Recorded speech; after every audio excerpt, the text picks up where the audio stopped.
Good morning, good evening, good afternoon, again, wherever you guys happen to be located at and wherever you be watching this.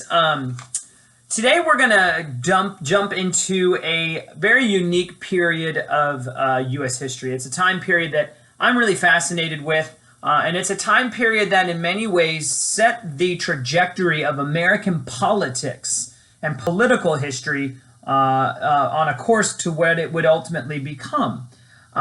And so really what we're going to be looking at this week is the presidency of Andrew Jackson. And we're going to look at Jackson himself. Andrew Jackson was elected to the presidency in 1828 in a election that many historians refer to as the birth of modern politics. And just to sort of give a shout out, I'm going to go ahead and show this book, Lynn Hudson Parsons' book, his book, The Birth of Modern Politics. Jackson, Quincy Adams, and the election of 1828 is a really interesting look at this election, and it does its best to explain why the election of 1828 really set into motion various practices that we, to this very day, use in our modern-day elections.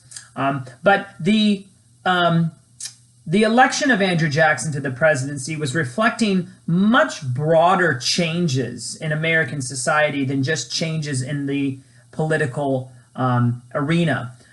One of the things that you need to be aware of is that prior to the election of 1828, folks did not really adhere to party loyalty. Now, of course, we saw that political parties were developing. They were forming throughout much of the early history of the American Republic, but many of the founding fathers still saw political parties as divisive, as problematic, and folks tended to be more loyal to the person being elected rather than from any particular political party that they were being elected from. That really begins to change with the election of Andrew Jackson. Now, before I get into Andrew Jackson, I do want to read just a paragraph or two from this text. And the editor of this text, who was James McPherson, he's a fantastic historian, he writes the following. He says, "The founding fathers of the United States feared the potential of political parties to undermine the stability of the American Republic. The evils of faction, quote, as they termed parties, would eat away the foundation of selfless virtue necessary to uphold the public interest until the nation degenerated into tyranny or collapsed from the weight of corruption." He goes on to state, "There is nothing I dread so much as the division of the republic into two great parties, concentrating measures in opposition to one another," wrote John Adams in 1780. Says, "This, in my opinion, is to be dreaded as the greatest evil under our Constitution." And James Madison defended the division of powers under the Constitution and its tendency to break and control the violence of faction. In other words, our founding fathers early on were very fearful of political parties, even though they themselves contributed to their formation. Now, one of the things that's very true about presidents who were elected before Andrew Jackson is that they tended to think of themselves as kind of aristocratic. They feared democracy. Democracy is basically a political institution whereby the people themselves specifically partake in the political process. Now, the United States is not a democracy. We are a republic, and we remain to be a republic to this very day. So please do not adhere to folks who say that the United States is a democracy. We are not. However, we have become more democratic since we started this country, and that simply is the case because more and more people began to participate in the political process. They did this by voting. And of course, early on in American history, if you were to vote, you had to have property, and it was very, very difficult for a lot of folks, even upstanding citizens of society, to be able to vote because they simply didn't meet the property requirements. By 1828, when Andrew Jackson is elected to the presidency, many states have begun to deny the necessary need. That is, they begin to get rid of, abolish the property requirements. And what's interesting is that in some states, like New Jersey, for example, free black men and women, if you met the property requirement, they actually were able to vote for a very small period of time, because in some of the state constitutions, they did not clearly delineate who could own property. They just said as long as you meet the property requirement. By 1828, they kind of shore up that loophole. But the point I'm trying to draw out here is that by 1828, there's a major shift in the political mood. More white men, and yes, they are white men, are beginning to be able to vote because multiple states are reducing or simply outright abolishing the property requirement for voting. And this is going to help to bring about the election of Andrew Jackson in 1828. There's this major shift in the Democratic process because more folks are able to vote. And what that means is that folks begin to look towards candidates who appeal to their interests. Now, when you take a look at the presidencies of Washington and Jefferson and Madison and Monroe, and even John Quincy Adams, who we'll talk about him here in just a second, those folks tend to be more aristocratic. And so those who would support them would be more aristocratic. Andrew Jackson comes across as kind of the common man's president, although he's far from being a commoner. He was not born into wealth. He was not born into prestige. He in many ways, sort of built that up for himself. But the reality is that Jackson isn't really a common man. He's a plantation owner out of Tennessee. The man has multiple slaves, and he makes his living largely off of that. But he comes across as a man who identifies with the common man. And since more and more white men are able to vote, lower class, working class white men are able to vote, by 1828, Jackson's base, his political base, is going to be much, much broader, and his appeal much more appealing, alluring to these individuals who don't own lots of property, and they don't necessarily want to elect an individual who seems aristocratic. Now, that's a major shift in the political process. The election of 1828 is an interesting election because it also represents not just a shift in this growing trend towards democracy, that is, more folks voting, but you also see some changes take place in the election of 1828. I will go on and read another short section of this. It says, the presidential election of 1828 generated unprecedented excitement among the electorate. And again, more people part of that electorate. It says the percentage of eligible voters who cast their ballots jumped from 27% in 1824 to 57% in 1828. The era of mass political parties began with the election of 1828. And one of the interesting things you're going to see here is that political parties, and remember, there was only really one political party during the era of good feelings, and that's the Nationalist Republican Party. By the time Jackson is elected, a new political party is going to form, and that will be the Democratic Party, or the Democrats. And Jackson is kind of the focal point of the Democrats. And although we would say that the Democrats of the 19th century sort of birthed the contemporary Democratic Party, in many ways the platform of the Democrats in the 19th century would be the opposite of the Democratic platform today. So during the 19th century, for example, Democrats tended to be very pro-slavery, very anti-black, in some regards anti-immigrant, although that's not a major aspect of their platform, but they might fall in line with that.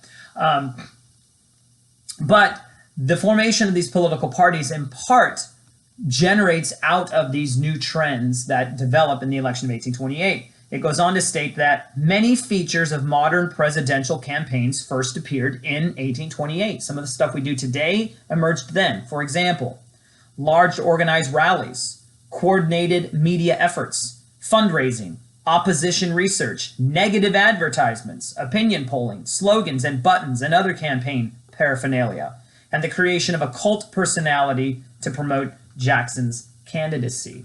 And so one of the things you're going to see here is that some of these practices that got Jackson elected, we continue to do those things to this very day. In fact, the election of 1828 was interesting because it became a campaign of mudslinging. People began to really lampoon the opposition and make really nasty comments about one another. Now, part of the reason for that is in 1828, when Jackson is running for the presidency, he's actually doing this for a second time. Jackson had run for the presidency, and again, when we say run, I don't necessarily mean in the same way that, you know, Obama or Trump or Clinton or whomever, right? It's not in the same way that they were running for president, but when they were sort of out there canvassing the land in 1824, Jackson was one among 4 people running for the presidency in 1824. Now, he does not win the election, and the reason for it is because of this thing known as a corrupt bargain. Kind of the nuts and bolts of this is this. You've got 4 folks running for president in 1824. Jackson, John Quincy Adams, William Crawford, and Henry Clay. The way that they end is that Jackson comes in first, Quincy Adams comes in second, Crawford comes in third, Henry Clay comes in fourth with respects to electoral votes. Now, what happens here, sorry for that, guys. What happens here is that Jackson gets the most popular votes. He also gets the most electoral votes in 1824, but he does not get a majority of those votes. And so according to the Constitution, the top 3 would then go to the Congress to be selected. So that means that Henry Clay, he gets dropped out. But the interesting thing about Henry Clay is that he's the Speaker of the House of Representatives. And so ultimately, he has a lot of control over who's going to be elected to the presidency. Long story short, John Quincy Adams gets named to be the president, and John Quincy Adams will name Henry Clay to be his Secretary of State. And if you've tracked along, you'll note that almost every one of the presidents who became president first served as Secretary of State. And so what Jackson does, and what his followers do, is he says this is a corrupt bargain. You've basically got the presidency, John Quincy Adams, by basically trying to set Henry Clay up to replace you. And so 4 years goes by, and Jackson has that whole amount of time to think about it. And so by 1828, there comes a mudslinging campaign. And, you know, you can read about some of the things that they said and did to one another. But in the end, Jackson's going to win in 1828. Now, Jackson is an interesting fella because in some ways he has wrongfully been regarded as a states' rights kind of individual. And I think that's because he's from the South and he is a slaveholder, and slaveholding interests tended to be more states' rights focused. But in many ways, Jackson was kind of a big government guy in certain ways. And some of the things that he does was somewhat surprising, I think, to a lot of folks, particularly folks in the federal government. In fact, Jackson begins to sort of view the presidency, and this is a little hyperbolic here, but he begins to act as though the president is kind of like the only branch of the government. And other branches of government begin to refer to Andrew Jackson as King Andrew I, because he begins to act in sort of monarchical ways. And here's a couple of examples. We'll talk more about this throughout the week, but during Jackson's presidency, there is a removal act put through Congress. It's called the Indian Removal Act. It was passed in 1830, and Andrew Jackson signs the bill. And basically what the Indian Removal Act allows Jackson to do is to take native peoples, particularly we're referring to the Cherokee here, but there was a total of 5 tribes, what we call the 5 civilized tribes. But basically there was some argument between the native Cherokee who lived in Georgia and white settlers who were in Georgia and moving west. And ultimately what happens is you've got these white settlers who want to move on to Native American land. The Cherokee say, no, we have a treaty with the United States government. And in fact, the president, Andrew Jackson, doesn't really uphold these treaties. He doesn't actually think that the United States should make treaties with the Indians, with the native folks. But nonetheless, this dispute ultimately goes to the Supreme Court on 2 different occasions. And the Supreme Court comes down and says, yes, the land belongs to the native peoples. We have this treaty, it belongs to the Cherokee. Well, rather than uphold what the Supreme Court said, Andrew Jackson just simply makes the following comment. He's famed to have said, the Supreme Court has made its ruling, now let them enforce it, which they can't. The president has to enforce those things. And so in many ways, what you see here is Andrew Jackson sort of acting bigger than the Supreme Court. In a different particular case, what we find is with Jackson's war on the National Bank. Jackson was not a big fan of the Second Bank of the United States. We talked about that before. He thought it was an institution made only for the wealthy and that it could gobble up Western farmers who had no other outlet for getting loans except from this one bank. And so what happens during his administration is the bank attempts to get rechartered. This happens in 1832 on the heels of Jackson being reelected. And Nicholas Biddle, who oversees the bank, he doesn't think Andrew Jackson would ever veto a recharter bill because that would be politically unpopular and he wouldn't get votes and reelected.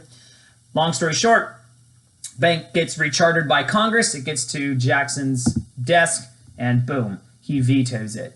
And he seems to be overriding the will of Congress. And so once again, folks begin to see Andrew Jackson as being too powerful. And what's interesting about this is that Jackson's responses to the federal government actually helps to generate a brand new political party known as the Whigs, which was a political party that had come out of England, which was anti-monarchical. And so they applied this term to themselves, the Whig Party, as sort of a way to oppose the Democratic Party, which was, of course, being led by Andrew Jackson. But Jackson's presidency is very interesting, not only because of the change in political culture and political practices and this spread of democracy, but we see during his presidency a number of very important issues. I can think of the Eaton Affair being as a significant issue, the nullification crisis perhaps even more so. And in fact, the nullification crisis demonstrates that Jackson was far more interested in holding the Union together than allowing the states to wield their own authority over the Union. You definitely need to be aware of what the nullification crisis is. I've gone over my time limit here for this lecture, but it's basically this idea that certain states didn't want to follow certain laws being forwarded by the federal government. And in this particular instance, we're talking about the protective tariff, a tariff known as the Tariff of Abominations, which was passed in 1828. Southerners didn't like this tariff because it was adversarially affecting them economically. And so South Carolina, who was spearheading the nullification process, basically said, we're not going to follow this law. We're just going to basically null and void it. And there's some precedent for this because during John Adams's administration, when the Alien and Sedition Acts were passed, Jefferson and Madison created the Virginia and Kentucky resolutions, which basically stated that a state could nullify a federal law. Now, they never actually went about doing that. They never actually nullified it. But once South Carolina does their nullification, there is this precedent already in place. So, but Jackson's presidency is really significant, and so significant that we refer to this time period in history as the Jacksonian era. And so you need to be very clear and very aware of who Jackson is and the role and impact he had upon American government, politics, and you need to be aware of the various events that took place during his presidency, and particularly that would be the nullification crisis, the war on the bank, and I'm missing out here. So the war on the bank, nullification crisis, and the Indian Removal Act of 1830. Sorry, guys, had a bit of a malfunction there. So that's kind of what we got going on this week. If you have questions or concerns or what have you, please contact me. I'll get back to you. Otherwise, as always, go in peace. Be warm and filled. May the force be with you. Live long and prosper. May the odds forever be in your favor. Have a blessed week, guys, and hopefully, as always, you will enjoy this content.